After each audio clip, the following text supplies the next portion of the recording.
Hi hello friends, പുതിയൊരു വീഡിയോയിലേക്ക് എല്ലാ കൂട്ടുകാർക്കും സ്വാഗതം. അങ്ങനെ ബാലേന്ദ്രൻ അലീനയുടെ അടുത്ത് പറയുന്നുണ്ട്, രോഹിത്തിനെ നീ കൊണ്ടുപോയാൽ അത് ശരിയാവോ മോളെ എന്നൊക്കെ ചോദിക്കുമ്പോൾ അലീന പറയും, അച്ഛൻ എന്നെ വിശ്വാസമില്ലേന്ന്. ഇത് വിശ്വാസത്തിന്റെ കാര്യമല്ല മോളെ, അവനെ ആരെങ്കിലും അടിച്ചാതെ നിന്ന് കൊള്ളണ്ടേ, ആരെങ്കിലും വഴക്ക് പറഞ്ഞാൽ അത് കേൾക്കണ്ടേ, അല്ലാതെ നിനക്ക് എന്തെങ്കിലും ചെയ്യാൻ പറ്റുമോ എന്ന് ചോദിക്കുമ്പോൾ അലീന പറയും, അച്ഛാ അവരെന്നെ ഒന്നും ചെയ്യാൻ പോണില്ല.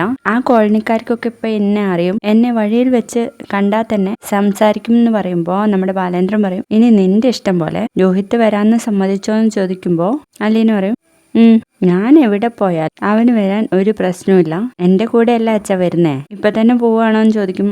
അച്ഛന്റെ സമ്മതം കിട്ടിയാൽ ഉടനെ എന്ന് പറയും.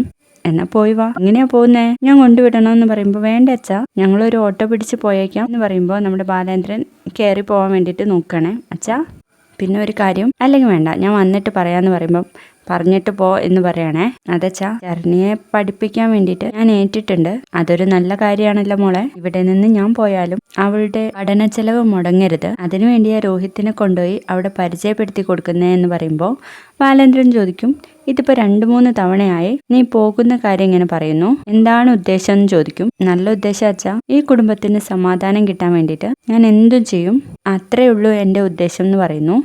ശരി പോയിട്ട് വാ, ഇതിനെക്കുറിച്ച് എനിക്ക് സംസാരിക്കാനുണ്ടെന്ന് പറഞ്ഞിട്ടാണ് കേട്ടോ ബാലേന്ദ്രൻ മുകളിലേക്ക് കയറി പോകുന്നത്. അന്നേരം അലീന പറയും, രോഹിത് അവിടെ ഉണ്ടെങ്കിൽ താഴോട്ട് ഇറങ്ങി വരാൻ വേണ്ടിയിട്ട് പറയണേ അച്ഛാന്ന്. ആയിക്കോട്ടെ എന്ന് പറഞ്ഞ് ബാലേന്ദ്രൻ മുകളിലേക്ക് കയറി പോവാണ്. അങ്ങനെ ഇവർ രണ്ടുപേരും കൂടി ഓട്ടോയിൽ ശരണ്യയുടെ വീട്ടിലേക്ക് പോകുന്നുണ്ട്. അവിടെ എത്തുമ്പോൾ നമ്മുടെ അലീന അങ്ങ് ഇറങ്ങും, രോഹിത് അവിടെ തന്നെ ഇരിക്കാം കേട്ടോ, ഞാൻ വരണോ ചേച്ചി, നീ വന്നേ പറ്റുള്ളൂ എന്ന് പറഞ്ഞിട്ട് രോഹിത്തിനെ ഇറക്കിയിട്ട് പോവാണ്. അന്നേരം ശരണ്യയുടെ അച്ഛൻ പുറത്തേക്ക് വരുന്നുണ്ട്. ഇവർ കാണുമ്പോൾ ഒന്നും മിണ്ടാതെ ഇങ്ങനെ തരുത്ത് നിൽക്കുകയാണ്. അന്നേരം അലീന പറയും, അച്ഛന് ഇവനെ മനസ്സിലായോ, രോഹിത് ബാലചന്ദ്രൻ എന്ന് പറയുമ്പോഴേക്കും ശരണ്യയുടെ അമ്മ വന്നിട്ട്, ആഹാ ഞങ്ങളെ അലീനയുടെ കാര്യം ഇപ്പൊ പറഞ്ഞതേ ഉള്ളൂ, മക്കൾ കയറി വാ, ഷാരു ഇവരുടെ ആരാ വന്നേ നോക്കിയെന്ന് പറയുമ്പോഴേക്കും ശരണ്യം കൂടെ വരാൻ കേട്ടോ. എന്നിട്ട് അലീനയുടെ കൈ പിടിച്ചിട്ട് പറയും, എനിക്കറിയായിരുന്നു ചേച്ചി ഇന്ന് വരുമെന്ന് എന്നും പറഞ്ഞ് നമ്മുടെ രോഹിത്തിന്റെ മുഖത്തേക്ക് നോക്കുമ്പോൾ രോഹിത് ഇങ്ങനെ സ്റ്റക്കായി നിൽക്കുകയാണ്. എന്നിട്ട് പറയും, ഞാൻ അവരുടെ കൂടെ അവിടെ വരാൻ പാടില്ലായിരുന്നു, ആ കൂട്ടുകെട്ടിൽ ഞാനും പെട്ടുപോയതാ, എല്ലാരും എന്നോട് ക്ഷമിക്കണം എന്നും പറഞ്ഞ് ശരണ്യയുടെ കൈ അങ്ങ് പിടിക്കൂട്ടോ. എന്നോട് ക്ഷമിക്കണേ, ഒന്നും മനസ്സിൽ വെച്ചേക്കരുത്, ശരണ്യ എന്റെ വീട്ടിൽ വന്നപ്പോ ഇടയ്ക്കിടയ്ക്ക് ക്ഷമ ചോദിക്കുന്നുണ്ടായിരുന്നു, അതുപോലെ അല്ലല്ലോ ഞാനും ഇവിടെ വന്ന് ക്ഷമ ചോദിക്കണമെന്ന് എനിക്ക് തോന്നി, അതിനു വേണ്ടി വന്നതാ ഞാൻ, ഈ കുടുംബം എന്നോട് ക്ഷമിക്കണം, അമ്മയോടും അച്ഛനോടും കൂടപ്പിറപ്പുകളോടും എല്ലാവരോടുമായിട്ട് ഞാൻ ചോദിക്കാന്ന് പറയുമ്പോഴേക്കും ഗോപനും ഓമനക്കുട്ടനും അച്ഛനൊക്കെ ഇങ്ങനെ ഭയങ്കര സങ്കടമാവാണ് കേട്ടോ രോഹിത്തിന്റെ ആ ഒരു അവസ്ഥ കാണുമ്പോൾ. അപ്പോ ശരണ്യയുടെ അച്ഛൻ പറയും, മതി സാരമില്ല, മോള് പറഞ്ഞായിരുന്നു നീ ആ കൂട്ടുകെട്ട് പെട്ടുപോയതാന്ന്, നിന്റെ വീട്ടിലോട്ട് ഞാൻ എന്റെ ഭാര്യയെയും മകളെയും എന്ത് ധൈര്യത്തിലാ അയച്ചതെന്ന് നിനക്കറിയോ, ഈ പെൺകൊച്ച് അവിടെ ഉള്ളതുകൊണ്ട് അവൾ വരെ കാത്തോളും എന്ന് മനസ്സിലുള്ളതുകൊണ്ട് നീ ഇപ്പൊ എന്ത് ധൈര്യത്തിലാ ഇങ്ങോട്ടേക്ക് ക്ഷമ ചോദിക്കാൻ വന്നതെന്ന് നിനക്ക് മനസ്സിലായോ, അതിനും കാരണം ഈ കൊച്ചാ എന്ന് പറയാണ് കേട്ടോ. അന്നേരം അലീന രോഹിത്തിന്റെ അടുത്ത് പറയും, നിനക്കിപ്പോ സമാധാനായില്ലേ, നിന്റെ മനസ്സ് തെളിഞ്ഞില്ലടാ, ഒരാളോട് മനസ്സ് തുറന്നാലേ നമുക്ക് എന്തെന്നില്ലാത്ത സന്തോഷം കിട്ടും എന്നൊക്കെ പറയുന്ന നേരത്തെ നമ്മുടെ രോഹിത് പറയും, അലീനച്ചി എന്റെ അടുത്ത് പറഞ്ഞിട്ടുണ്ട് ഇവിടെ ഉള്ളവരുടെ സ്നേഹവും ഇവിടെ നിന്ന് ഭക്ഷണം കഴിച്ചതിനെ കുറിച്ചൊക്കെ എന്ന് പറയുമ്പോൾ അലീന പറയും, എന്നെ കുറിച്ച് ഇവരോട് ഒന്നും പറയണ്ടല്ലോ എന്ന് പറയുമ്പോഴേക്കും ശരണ്യയുടെ അമ്മ പറയും, അതെ അതെ അലീനയെ കുറിച്ച് ഞങ്ങൾക്ക് എല്ലാം അറിയാന്ന്.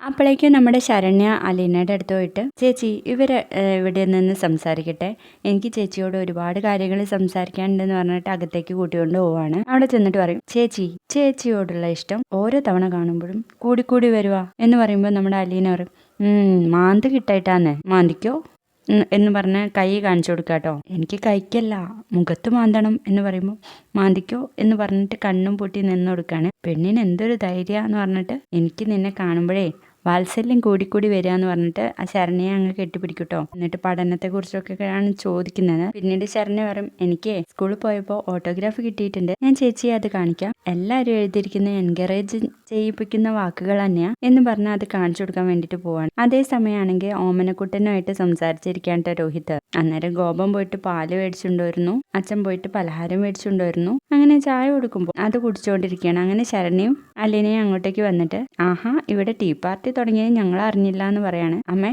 ചായയും പലഹാരം എടുത്തോ, ഞങ്ങൾ കഴിക്കാൻ റെഡിയാ എന്ന് പറയുമ്പോൾ അമ്മ പോയിട്ട് ചായ ഒക്കെ എടുത്തിട്ട് വരികയാണ് കേട്ടോ. അങ്ങനെ പലഹാരം എല്ലാവർക്കും കൊടുത്തിട്ട് നമ്മുടെ അലീന പറയുന്നുണ്ട്, ഞാനേ അമ്മേ ഒരു കാര്യം പറയട്ടെ, അതിനും കൂടി ഇങ്ങോട്ട് വന്നത്, ശരണ്യയുടെ പഠന ചെലവിനുള്ള കാര്യം ഞാൻ ഏറ്റുട്ടോ എന്ന് പറയുമ്പോൾ അന്നേരം ശരണ്യയുടെ അമ്മ പറയും, അവള് പറഞ്ഞിരുന്നു എന്ന് ഞാൻ ഈ പാലായിൽ നിന്ന് പോയി കഴിഞ്ഞാലും അതിനൊരു മുടക്കവും വരത്തില്ല. അതിനെയാണ് രോഹിത്തിനെ ഇവിടെ കൊണ്ടുപോയി പരിചയപ്പെടുത്തിയത്. രോഹിത്ത് കൊണ്ടുവന്ന് പൈസ തന്നാലും നിങ്ങൾ വാങ്ങാൻ മടിക്കരുത് എന്നൊക്കെ പറയുമ്പോൾ ശരണ്യ ചോദിക്കും, ചേച്ചി എങ്ങോട്ടാ പോകുന്നേന്ന്? ഞാനിവിടെ ജോലിക്കാരിയായിരുന്നല്ലോ മോളെ, ആ ജോലി കഴിഞ്ഞ് ഇനി പോയല്ലേ പറ്റുള്ളൂ, നീ വിഷമിക്കണ്ടാട്ടോ, ഞാൻ ഇടയ്ക്കിടയ്ക്ക് നിന്നെ വിളിച്ചോളാം, മാസത്തിൽ ഒരു തവണയെങ്കിലും നിന്നെ കാണാൻ ഇങ്ങോട്ട് വരും എന്നൊക്കെ പറയുമ്പോൾ ഇവരൊക്കെ ആകപ്പാടെ ഷോക്കായി നിൽക്കുക കേട്ടോ.